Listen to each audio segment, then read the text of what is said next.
So today in this video we are going to study about microbes in biogas production.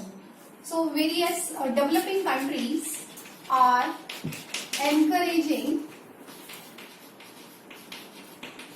So in various developing countries they are encouraging installation of biogas plant. They are encouraging installation of biogas plant. Why? So as to meet energy requirement. And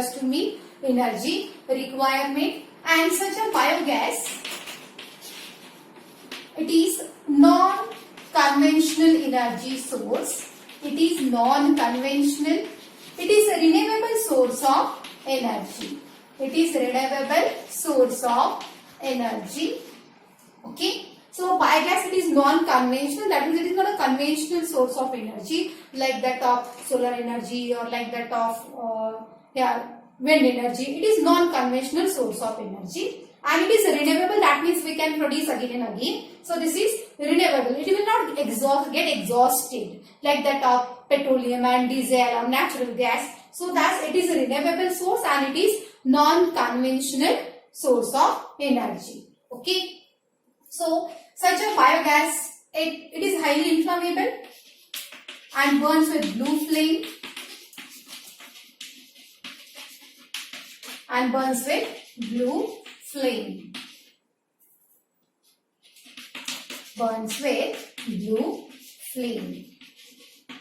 So such a biogas, it consists of mainly methane. There is mainly methane in biogas. Okay. So it contains 50 to 60% methane.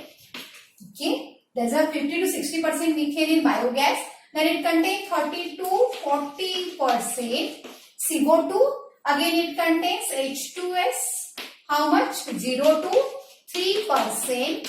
And it also contains other gases like that of nitrogen, hydrogen, carbon monoxide. Okay. So thus mainly methane is there in biogas. So methane, then CO2 30 to 40%, 0 to 3% H2S, hydrogen disulfide, and here nitrogen, hydrogen and carbon monoxide. So such different gases are there in biogas. Okay.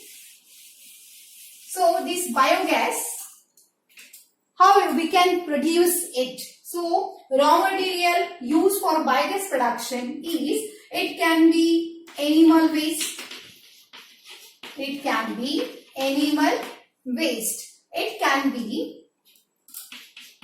agricultural waste. It can be plant waste, agricultural waste.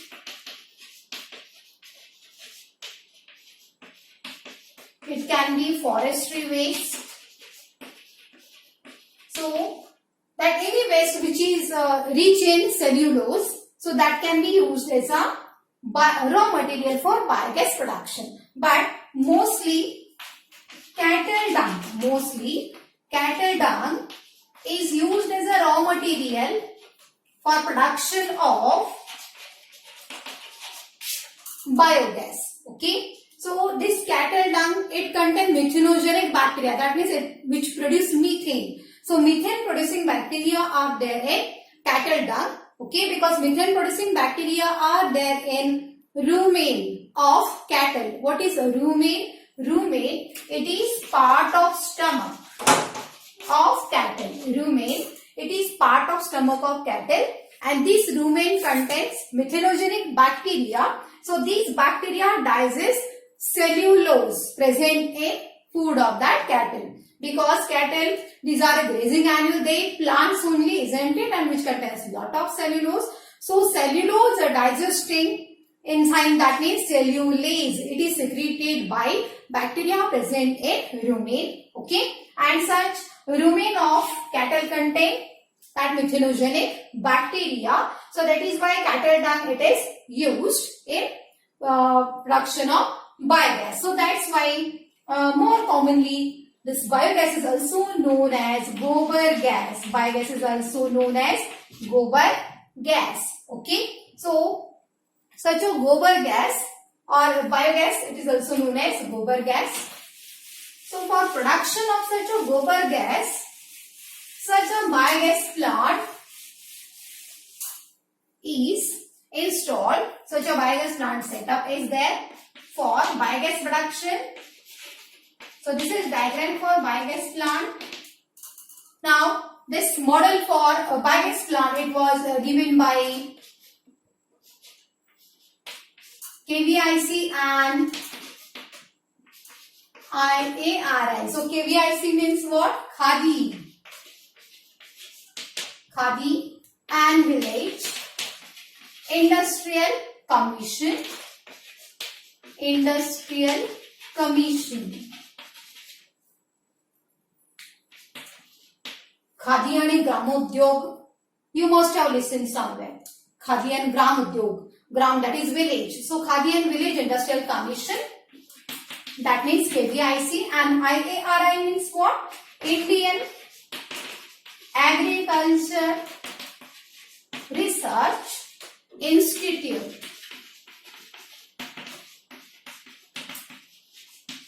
Indian Agriculture Research Institute. So thus, this model for biogas plant, so it is given by, it is developed by this KVIC and IARI. So in this biogas plant, you can see this is partially buried digester tank, which is almost 10 to 15 feet deep. It is mostly made up of concrete. It is mostly made up of concrete, made up of bricks and cement. So this is digester tank, 10 to 15 feet deep. It is made up of concrete and it can be made up of steel also, but mostly, so that biogas plant which I have seen, it is made up of that concrete only, and it is partially buried. That means some part of this much part of this digester tank, it is present above soil surface. Okay, so this is digester tank which is partially buried 10 to 15 feet deep. Okay, and here this is gas holder which is made up of metal, and mostly black color is given to it because so it can absorb heat and temperature can be maintained here. So in summer season, biogas production or gobar gas production is quite well, but during winter season, biogas production is less, because here biogas production is nothing but fermentation process which is brought about by anaerobic bacteria. Okay, so during winter season, as temperature is low, this bacteria they cannot work well or they cannot work efficiently. So your gas output will be less. Gobar gas, we will get less gobar gas during winter season. Okay, so this is digester and this is gas holder. So this gas holder, it will rise up, it will come up slowly as gas goes on accumulating in this part. If there is very little gas, then it will be at some lower position. Then as and when gas goes on accumulating here, it will go up like this. Okay, and here you can see one pipe outlet is there, and this is finally attached to that burner or stove which is used for cooking. So this is gas pipe. Now here you can see this is charge pit which is at soil level. So this is charge pit, and in this charge pit, equal quantity of cattle dung and water is mixed to make a slurry. Okay, that means if you are taking 1 bucket water, then there should be 1 bucket cattle dung. Then it is mixed well, and that slurry is added here. So slurry, it will come through this pipe here. Okay. And now here there will be fermentation by anaerobic bacteria, and methane gas, methane and CO2 and H2S. So this gas, mainly methane, it is produced, it will accumulate in this part. Okay. After fermentation, that used slurry, that is known as sludge. So that used slurry, it becomes light in weight. Initially, when we add such a slurry of dung and water, it will accumulate, it will come somewhere here. It will not float on this surface, but when there is a fermentation of this slurry, then it becomes light in weight, and then it will come to the surface. Okay, then it will come to the surface and finally it enters in this pit, okay, or which is a sludge pit. And that slurry which is used here, that is spent slurry. It is also called as spent slurry. So that spent slurry, it comes out in this sludge pit, and this spent slurry can be used as a fertilizer for our agricultural farms. Okay, it is used as a fertilizer for our agricultural farms. Okay, so this is about structure of biogas plant. Then how there is formation of biogas. So formation of biogas takes place in 3 steps. First one is hydrolysis. First one is hydrolysis or solubilization. Hydrolysis or solubilization. So in this hydrolysis or solubilization, what happens? So here we have added cattle dung, isn't it? So that cattle dung contains carbohydrates like that of cellulose, and it also contains some proteins which are not digested and lipids. And here anaerobic bacteria like that of Clostridium and Pseudomonas. So this bacteria break down this cellulose, protein and lipids to form simple substances like simple sugar like glucose and amino acids and fatty acid, glycerol. So such simplified forms are formed here. Okay. So thus there is a hydrolysis or solubilization of this complex substances takes place. Now second step is acidogenesis.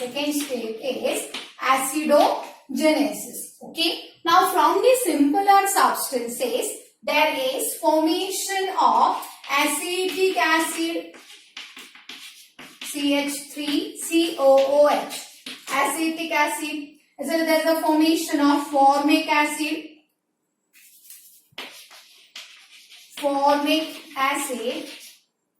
That is HCOOH, and is also formation of CO2 and H2O. This is also formation of CO2 and H2O. So this is the second stage, second process of biogas formation, acidogenesis. So here such acids are formed like acetic acid CH3COOH, formic acid HCOOH and CO2 and H2O. And last step of biogas production is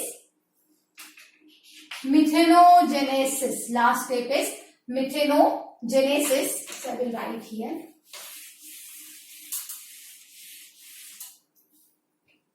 First step, hydrolysis. Third step is methanogenesis.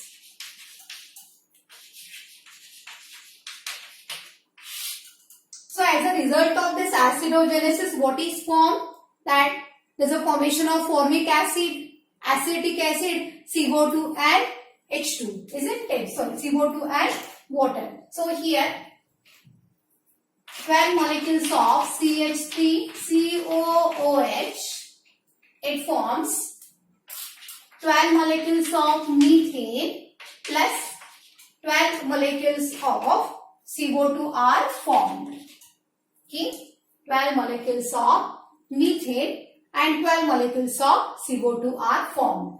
Again, as a result of acidogenesis, there is a formation of formic acid, isn't it? So here 4 molecules of formic acid. This information is only given in your state board book and not in CBSE book. So here there are 4 molecules of formic acid. This is formic acid. And this one is acetic acid.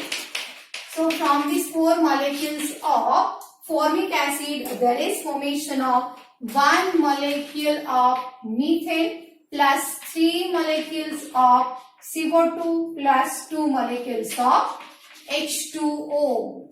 Okay. So from these 4 molecules of formic acid, there's a formation of one molecule of methane. Here also methane, CO2 are formed. Here again methane, CO2 and two molecules of water are formed. Again, as a result of acidogenesis, there is also formation of CO2. That CO2 combines with water. CO2 combines with 4 molecules of hydrogen. CO2 combines with 4 molecules of hydrogen to form 1 molecule of methane and 2 molecules of water. So, all these reactions are not given in your CBSE book, only given in your state board book. So, here, in this way, from acetic acid, methane and CO2 form. From formic acid, HCOOH, methane, CO2 and water form. And from the CO2 and hydrogen, there is a formation of methane and water. Okay. So, this is about process of formation of biogas. And here for this methanogenesis, bacteria which are required for methanogenesis are Methanococcus and Methanobacterium. Methanobacterium and Methanococcus. Methanococcus and Methanobacterium. Such a bacteria are required. Methanococcus. Methanococcus and Methanobacterium are required for this process, and finally such a biogas is formed. Now, what is benefit of such a biogas or gobar gas? First thing, this biogas production, this biogas, it improves sanitation. Okay, it improves sanitation. So, that model which was developed by this KVIC and Indian Agriculture Research Institute as well as this Khadi and Village Industrial Commission. So, in that model, so toilets were also attached to this.